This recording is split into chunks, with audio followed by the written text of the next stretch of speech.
punto. We'll look into Dahil ang this. gusto na, kung bilyon ang iyong kontrata, dapat yung capitalization mo rin malaki. Para kaya mo tapusin at hindi ka magtitipid. Kaya nga doon po sa mga nakita naming news reports, marami rin ho nagsasabi doon na delay ang project, napupush yung project ng mahaba, no? At hindi ho matatapos yung project kung kulang ho sa kapital yung corporation. So just submit to us yung detailed documents together with names and personalities of these entities that I showed, itong 5 entities na na-mention ho namin. We will do that, Your Honor. Thank you, Mr. Chairman. Okay. Mr. Kirante, sabi mo kanina, hindi pa nag-umpisa yung QM Builders as a contractor? Yes, Mr. Chair. Hindi ka pa nakagawa ng project? Hindi pa kasi yung nag-asawa ko ng 1991, nag-upisa kami sa hardware. Yung maliit na hardware, nagtitinta ng bamboo, mga ganun eh. Mga hipa. Bakit nasama ka sa 15 contractors sa listahan ng Pangulo? Kanina tinatanong ko, wala bang kukontra dito sa sinabi ng Pangulo na 545 billion worth of flood control projects ay ito lang mga 15 contractors ang nakakuha, kasama ka QM Builders. Nandiyan ka pala, bakit hindi ka kumontra? Ba't ngayon sinasabi mo, hindi ka pa nakapag... Pasensya, Mr. Chair, kasi medyo nahiya ako. So sinasabi mo, mali ang Pangulo with Yes, respect to your yung company? data is mali eh.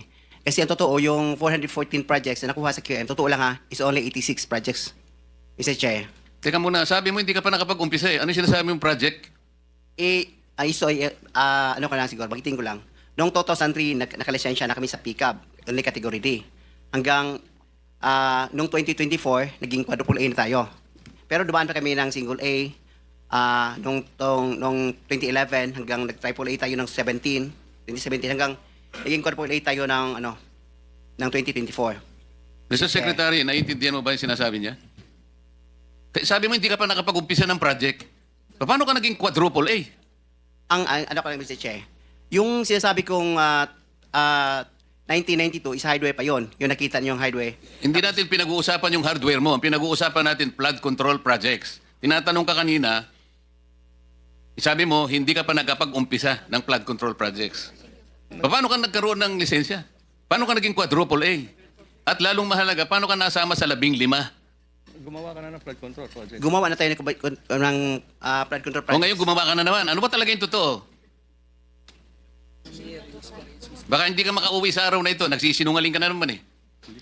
Ang sinabi ng Pangulo, kasama ka sa 15. Tama.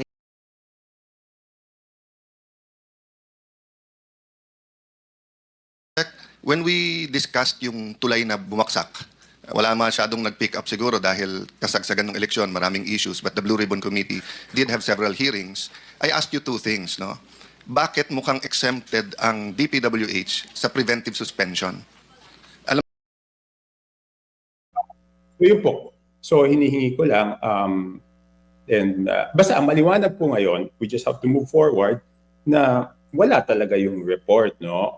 So ang kailangan natin ngayon is kailangan, sa tingin ko, yung liderato ng House, tawagan si Congressman Saldico kasi siya po ang chairman ng small committee at that time. 4 lang po sila noon. Siya yung chairman, senior vice chairman ng Committee on Appropriations. Grabe mga kababayan, nabuking po dito ang chairman ng small committee that time. Ito daw po ay si Saldico. Matatandaan niyo mga kababayan, ito pong si Vice President Inday Sara Duterte ay may binitawan na rin pong salita noong araw at sinabi niya na rin po na dalawa lang ang mayroon pong control sa pera ng Pilipinas or budget. Yan nga po ay si Martin at itong si Saldico. Matindi po ito mga revelasyon mga kababayan ang nangyayari po sa ating bansa ngayon. Ngunit bago po natin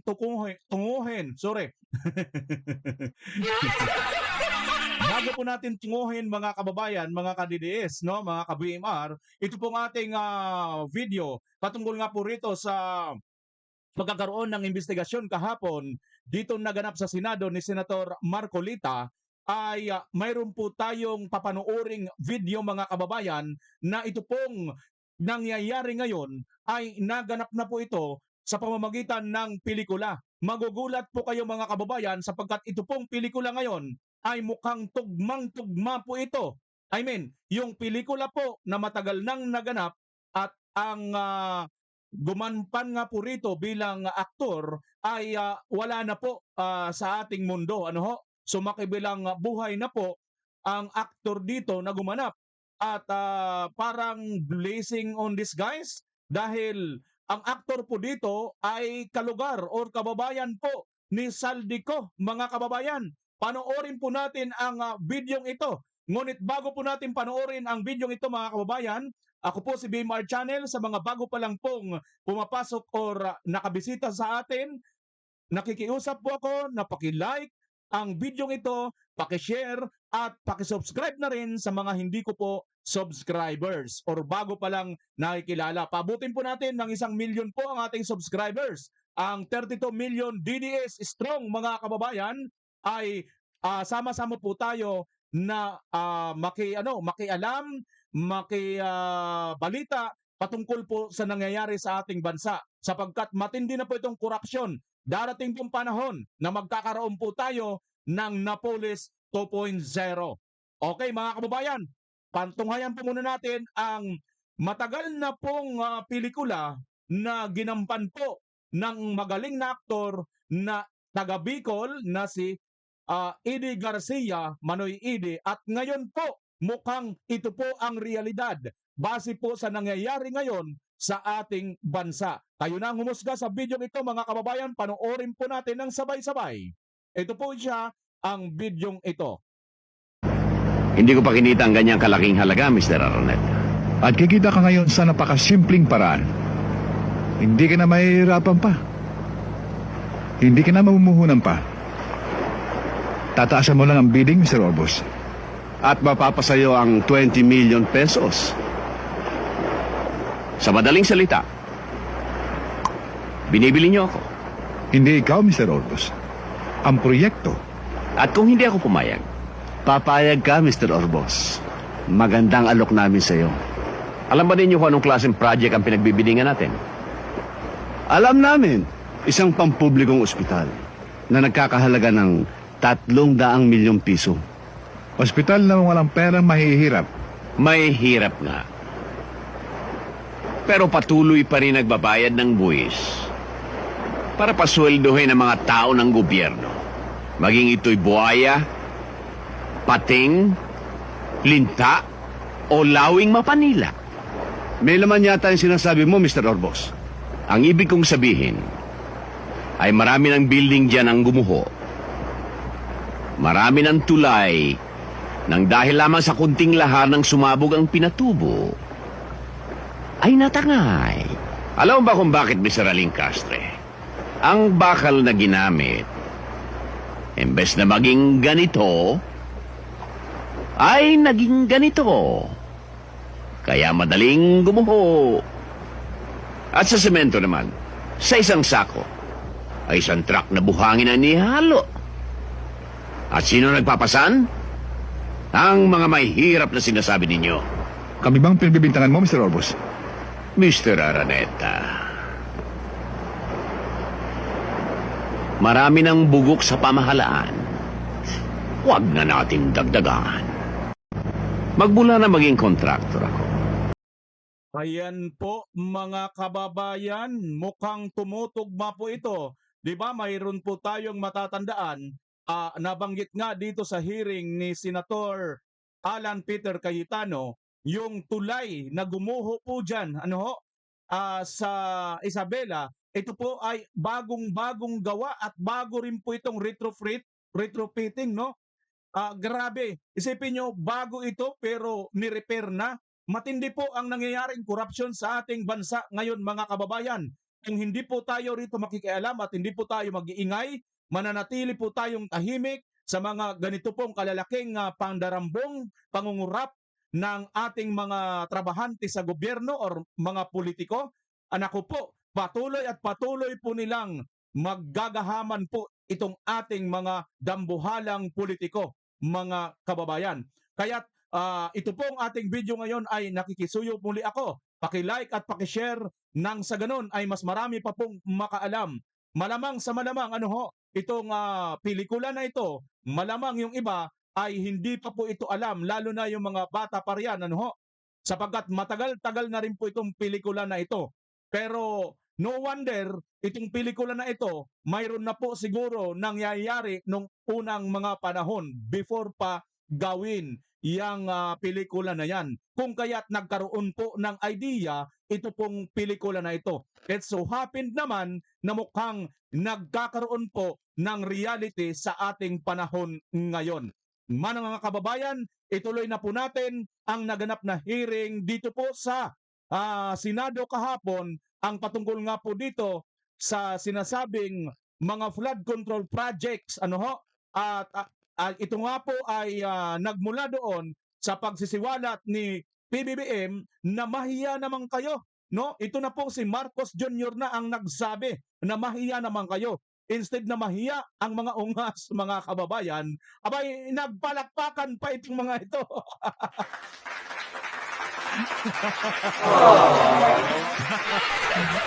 Nagpalakpakan pa itong mga ito nang sinabihan na mahiya naman kayo. Ibig sabihin, nakapaproud pa po sila sa kanilang mga katarantaduhan. Di ba mga kababayan? O sige, sama na po natin at puntahan na po natin ang video kahapon na naganap dito nga po sa hearing sa Senado. Financial statement by the BIR. By the BIR. They have to issue that net NFCC. So that is the only basis of the document that we use actually. That is to Well, be submitted. in my opinion, there is some form of, I think, collusion or some form of corruption in awarding the contracts to contractors who are not capitalized adequately.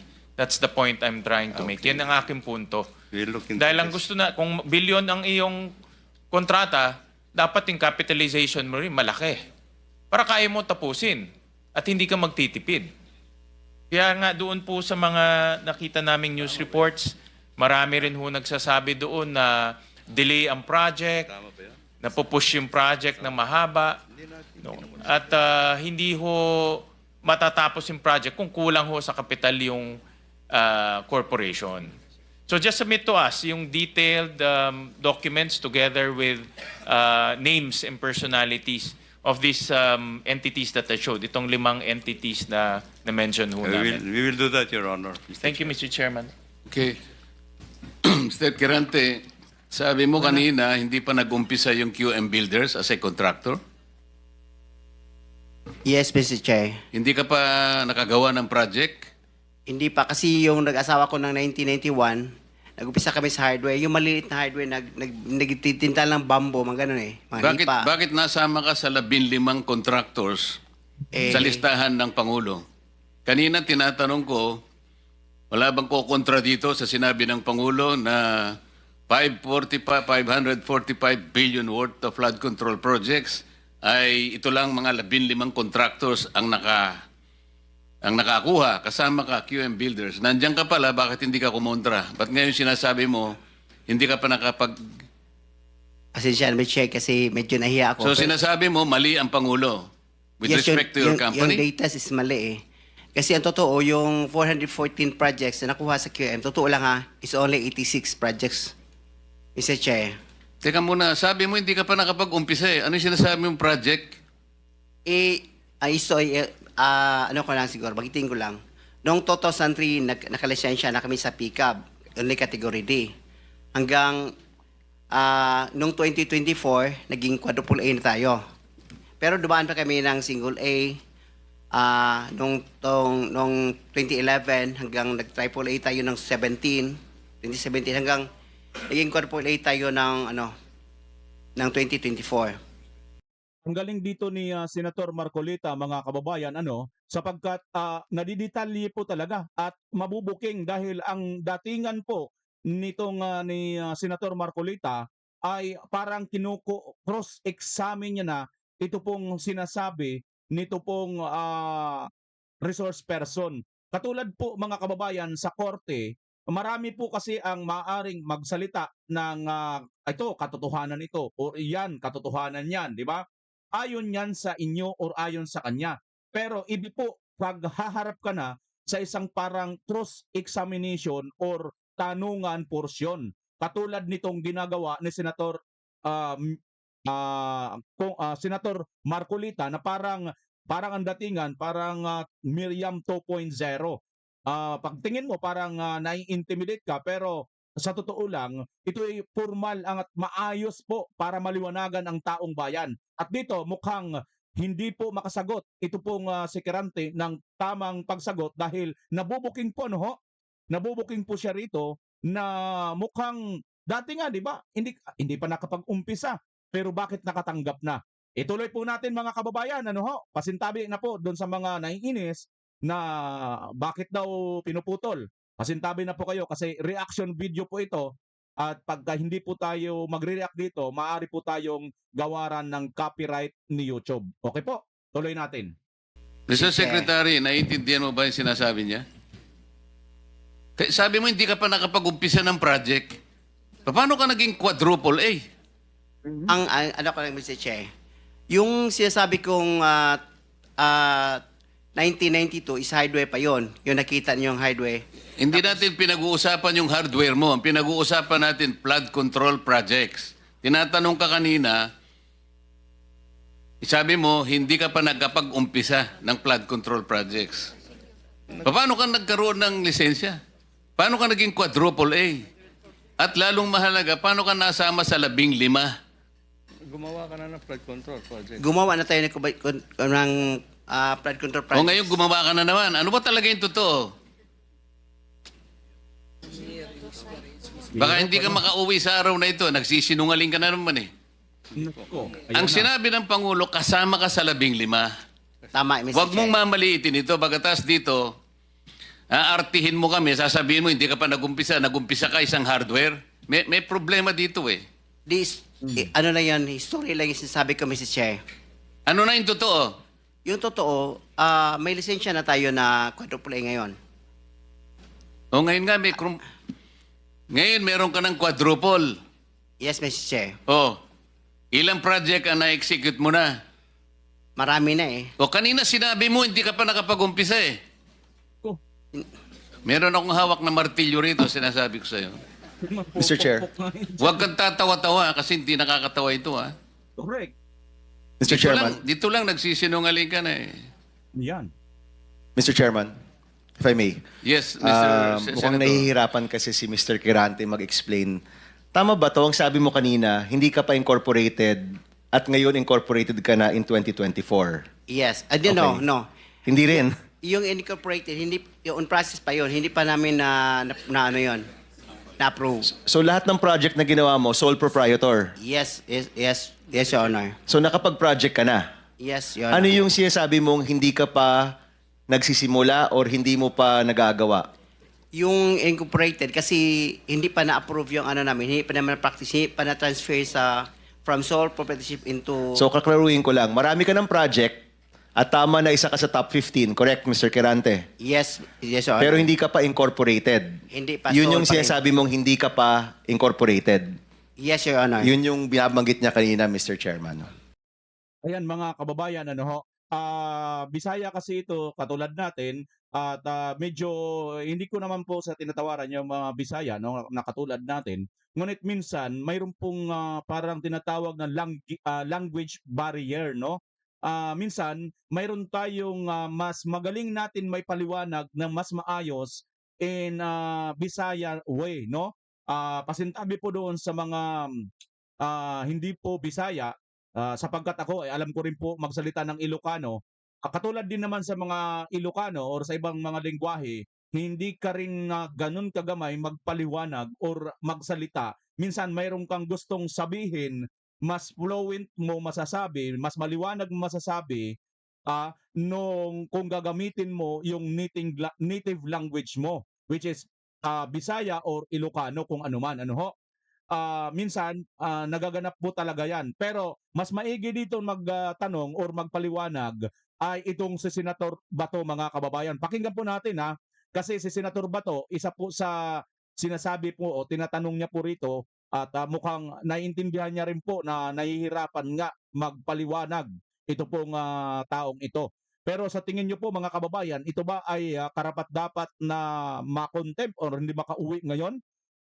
dito sa ginawang hearing sapagkat mukhang nagsisinungaling, May hawak na martilyo si Congressman pa rin ako, senador na. Senador Marcoleta. Ituloy natin, mga kababayan. Malabo pa rin eh. Mr. Secretary, tumatanggap ka ng isang sole proprietorship na mag-undertake ng flood control? Well, Mr. Chair, actually, he has the pickup license. His Paano siya license- nagkaroon ng pickup license as a contractor? He has the a pickup license. Paano ka Credited. nakakuha ng pickup license, Wala pa Mr. nung, Kirante? no- Sole wala- proprietorship ka lang? Yes, Mr. Chair. Kailan mo nakuha yan? 2003.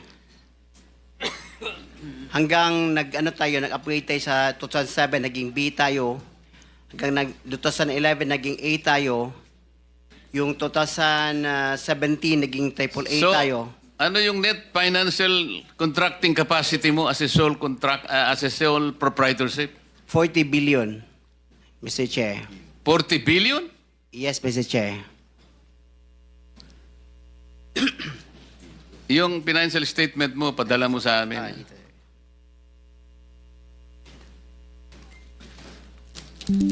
Mr. Chair, if I may. Mr. Chair, Teka muna, si Senator JB muna para matapos natin lahat. quick lang para sa kanya. Kanino? Kay Randy. Habang hindi pa siya umalis. Naniniwala ka pa dyan? Naintindihan ko, Mr. Chair, dahil tingin ko, Bisaya ito, hirap mag-express ng sarili niya in Tagalog. Kaya, I would rather advise him na uminom ka ng tubig, mag-inhale ka, relax ka, at ang pagsalita mo, huwag mo masyadong bilisin. Naintindihan kita pareha tayo Bisaya. May difficulty in expressing yourself ka. Hindi ko kinakampihan, Mr. Chair, ha? Ang sinasabi niya, meron siyang 40 billion pesos. 40 billion. NFCC. 40 billion ang sinasabi niya. NFCC, Mr. Chair. Kaya nga, 40 billion pesos. Yes, Mr. Chair. Oh. Naniniwala ka, Mr. Senator? Ano yung NFTC, Mr. Chair? Hindi ko... Net? Net financial contracting capacity. Totoo, tinoon na, bay. Ha? Yeah. May 40 Yes. billion ka. Yes. Nakadeposito sa bangko na. Ano sa mga?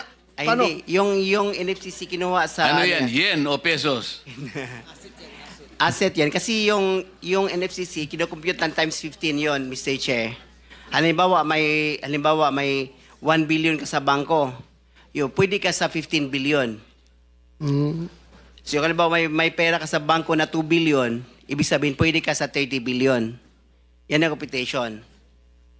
Kaya tayo yung pera natin, kasama na yung mga assets, more than 2 billion. Kaya, i-multiply natin ng 15, abot ng 40 billion. Kaya kami monta at hanggang 40 billion. Mr. Chairman, Mr. Kirante, ito tinitignan. Ano yung 2015 na QM Builders Incorporated? Ina-apply namin dyan sa Pero Your Honor. 2015 pa siya.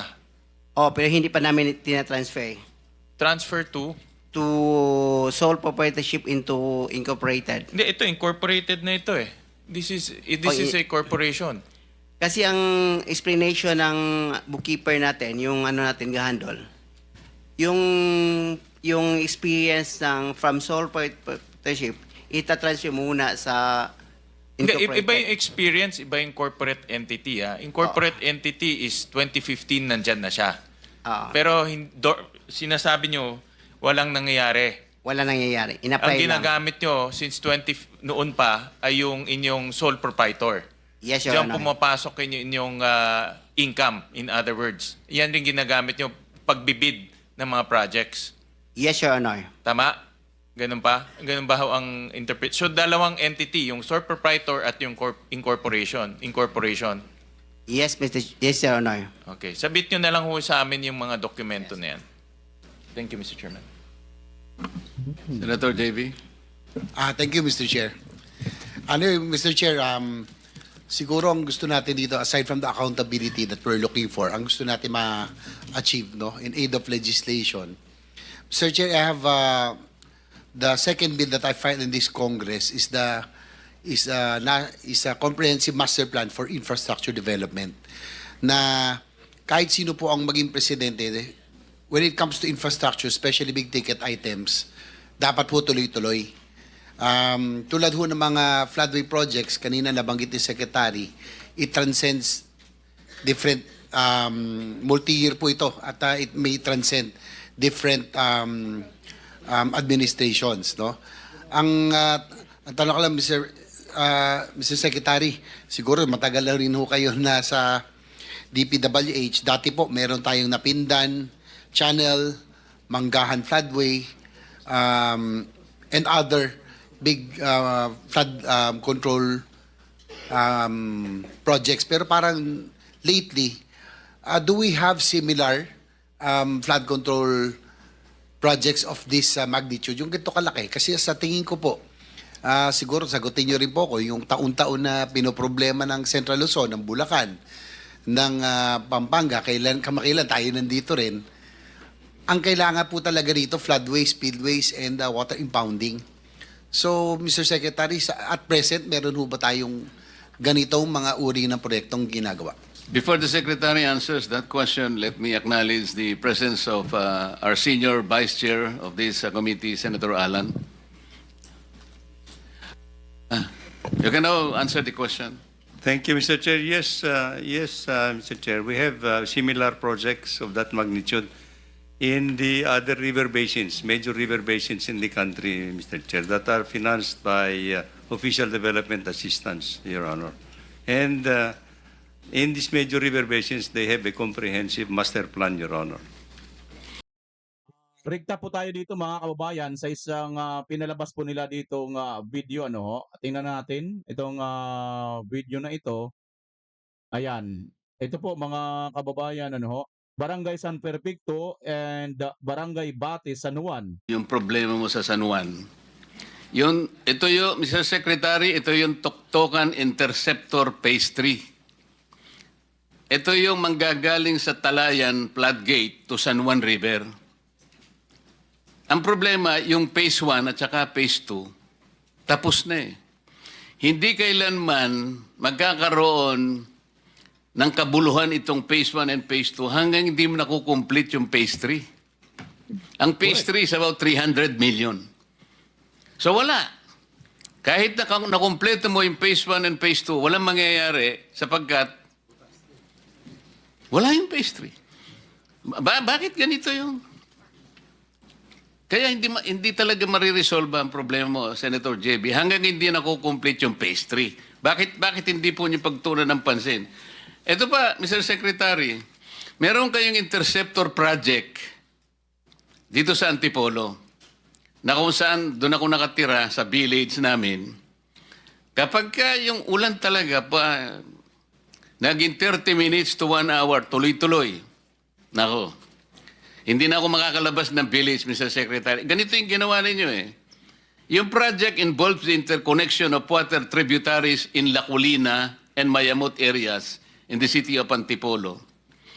Kinukolekta yan para lamang padaanin do sa Munting Dilaw, traversing creeks in 24 villages in Cainta, Imelda Avenue, tsaka Marcos Highway. Anong klaseng, hindi ko maintindihan ang logic nitong interceptor na ito. Yun pong MacArthur Highway, malapit lang sa Marikina River. Isang medyo malaki-laking,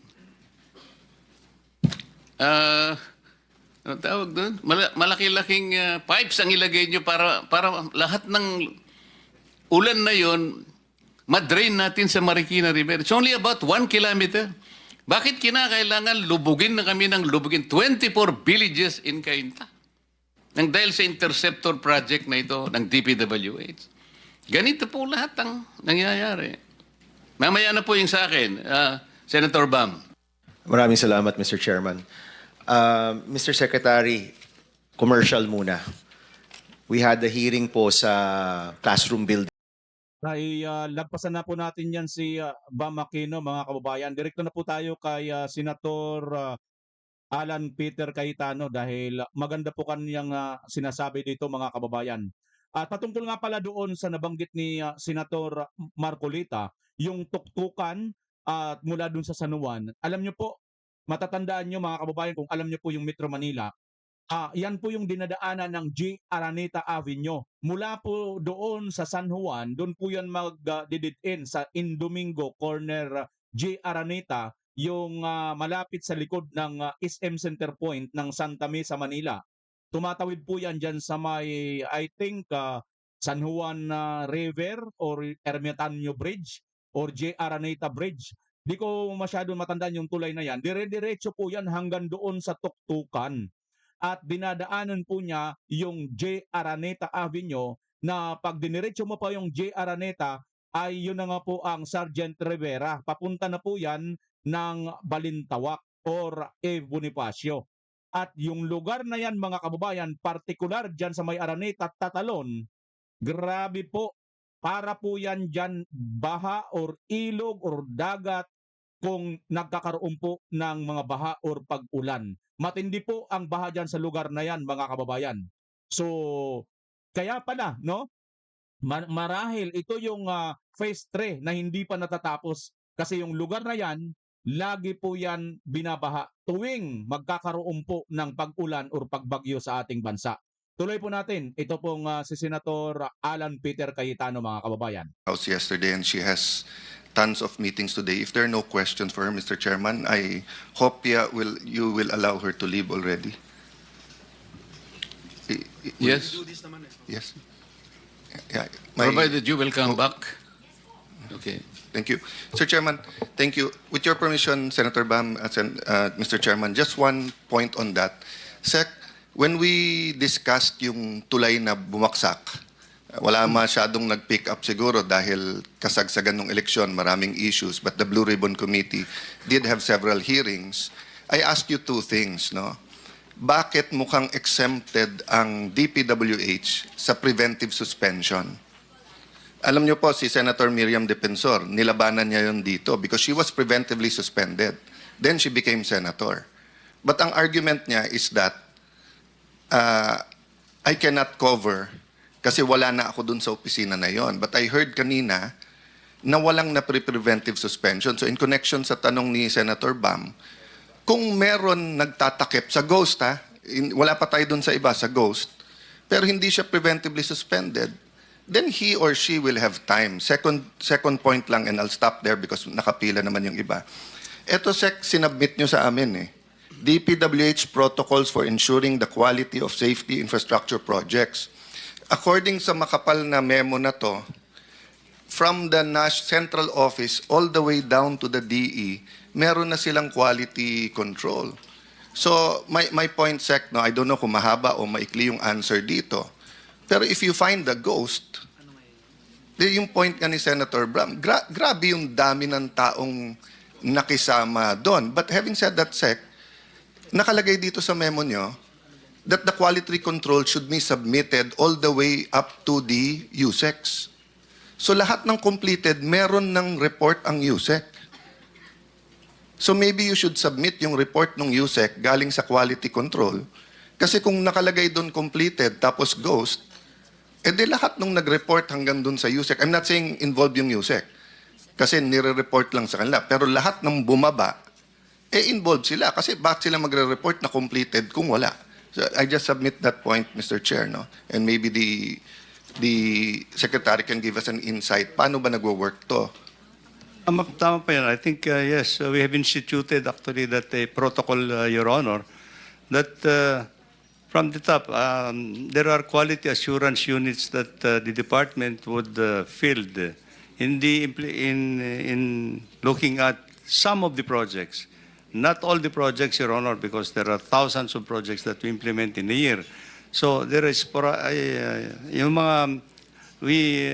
yung quality assurance units namin would go into a region and So, assuming, Sec, na hindi lahat may quality assurance, pero reporting-wise, lahat ng completed, umaakit yan, di ba? yes po, yes. So, until what point ang kailangan may physical na na-verify?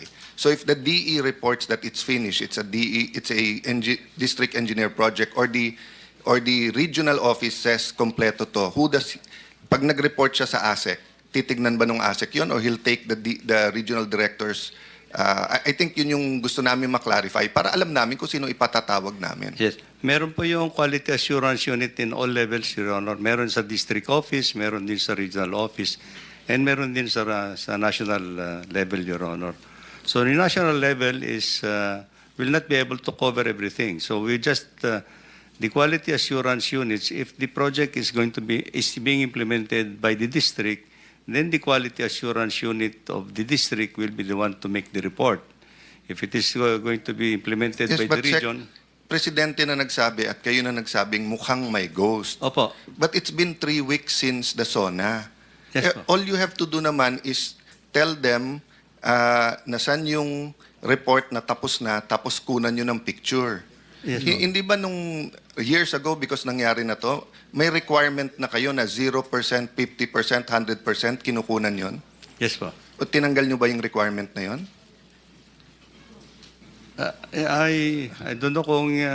I think... Paki-check nyo yun. Kasi Yes, po. nung nagka-cellphone, Mr. Chairman, maraming nagsuggest na nun na instead na habol pa tayo ng habol, bago ma-start yung project, kasi may mga project sec, di ba, na gawa na or 10 years nandun, sasabihin nyo, tapos gawa na pala yung pundasyon, di ba? So, kinukunan yung 0%. Yes. And then, pag 50% na, at what point pwede ka maningil ng progress billing? 25%? 50%? Di ba may mobilization? Ano yung susunod na pwede kang humingil? After 50, yeah. After? 20%. Hindi naman pwedeng walang documentation yung 20% na yun, di ba? Meron po. So kasi pagka ghost ni 20% wala. Yeah. So dapat may picture man lang yun. So I'm just pointing out, Mr. Chairman, I'll stop there, na may paper trail at meron technology to deal with that. So kung tinanggal yun, alam na natin na may binabalak. Thank you, Senator Cayetano. Mr. Secretary, meron po bang na-insert na flood control na hindi ginawa? Yun hindi po namin napupuntahan, Your Honor. I think. Oo. I'm very interested to know. Kasi, kunyari po, may nag-insertion tulay. Pumunta ang DPWH, wala namang ilog. Hindi nyo naman gagawin eh. Di ba? Gagawa ba kayo ng tulay na walang ilog? Siyempre, hindi. Di ba? Kung mayroong nagawang tuloy noon kahit walang ilog sa panahon ni Pinoy, mga kababayan, di ba?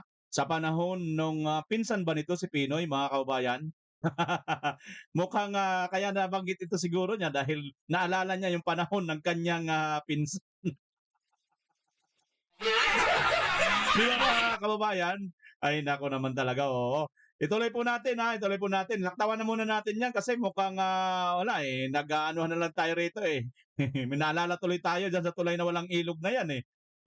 Tuloy natin dito kay Senator Marcolita na po ang ating Sir reaksyon. Bam, before Secretary, you promised earlier that your office will be conducting investigation to establish the initial observations of the President as well as the initial concerns expressed by this committee. I will suggest that you should involve this committee in your investigation.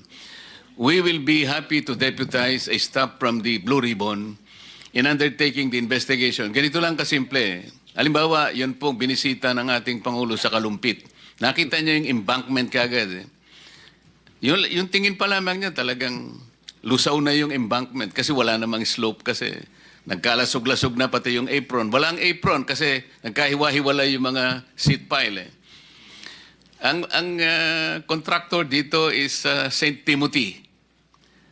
Yung dating director ninyo, district engineer, Henry Alcantara, was suddenly transferred as assistant regional director sa Region 4A. Kailangan siguro magkaroon tayo ng explanation bakit mabilisan siyang inalis. Ano po? Tapos, siguro, dito sa mga ghost na ito, mahirapan kayo talaga dahil multo ito eh. Mahirap hanapin ang multo, Mr. Secretary. Siguro, isa sa mga sasuggest namin, itong mga contractors na multo ang kanilang mga projects, mag-umpisa sila sa sementeryo. Ito na lang ang paggawa mo sa kanila, perfect yun kasi multo lahat naman ang kanilang projects. Tama, no?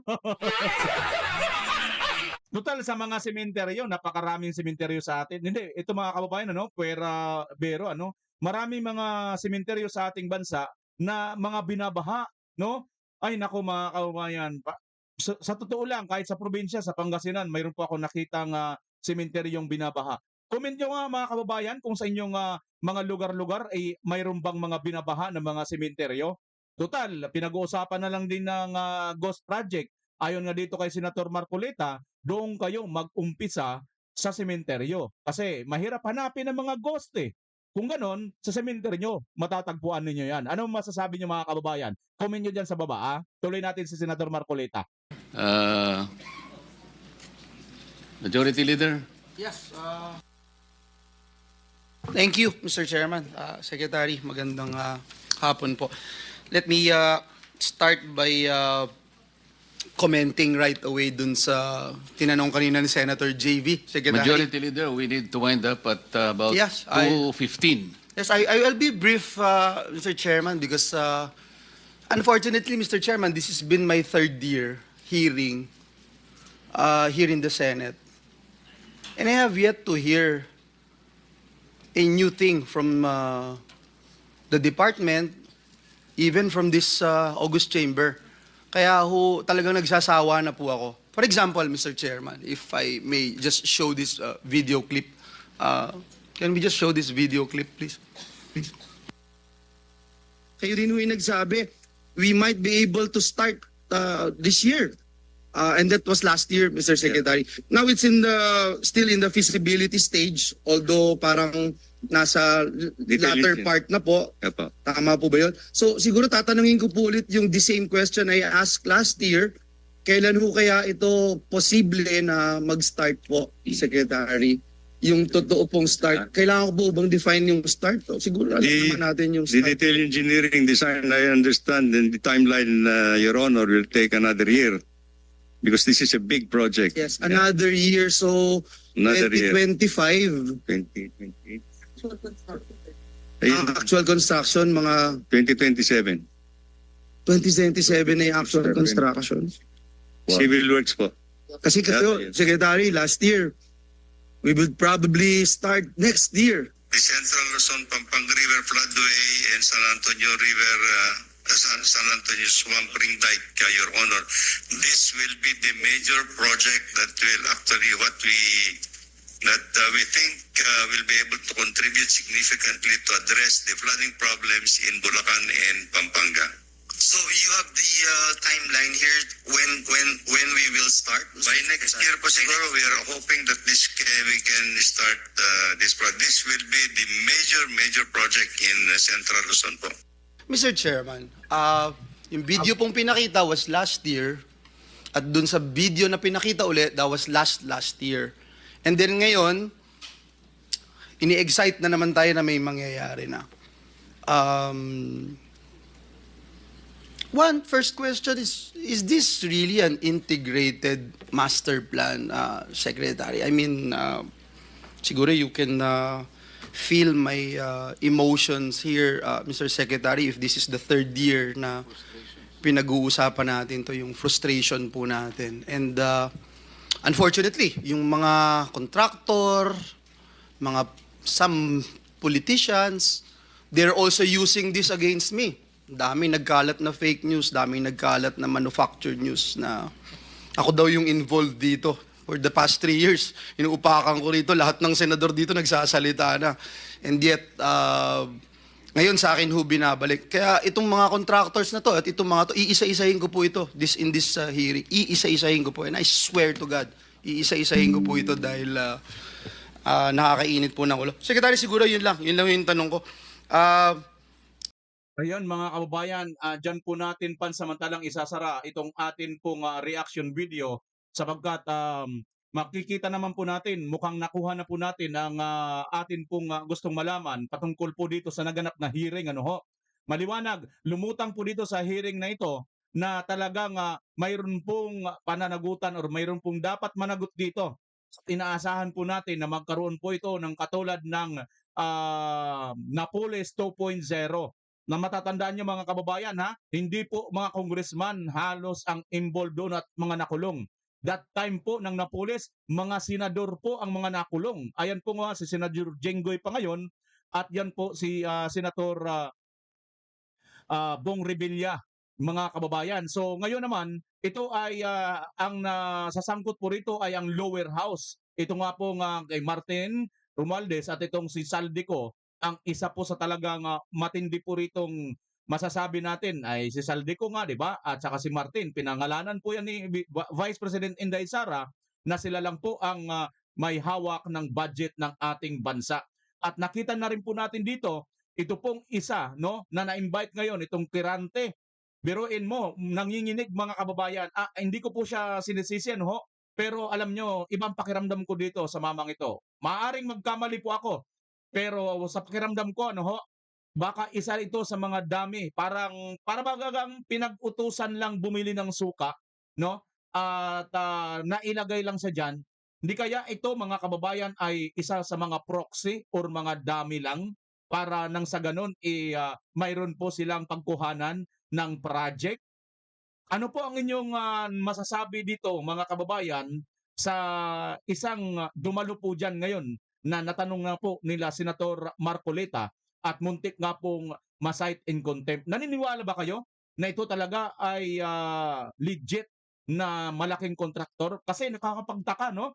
Wala pa po siyang puhunan nang ayon sa pagtatanong sa kanya ni Senador Marcoleta ay nagkakaano po siya ng sagot hindi po nagtutugma-tugma. Nag-uumpisa pa lang siya pero mayroon na siyang nakatanggap na siya ng project. Tapos kahina-hinala rin po mga kababayan dahil maliit lang po ang kanyang puhunan pero malalaki po ang nakuha niya pong project. Bilyon-bilyong peso po ang halaga. Mga kababayan, kung puro parehas po ang ating reaksyon at opinyon, ano po ang inyong masasabi? Malaya po tayong i-comment dyan sa baba sa comment section at pag-uusapan po natin yan. Maraming salamat po. Una sa lahat, sa Diyos. At si BMR Channel pansamantalang magpapaalam. Magkita-kita tayong muli kung loloobin ng Panginoon. Bye-bye po. Maraming salamat.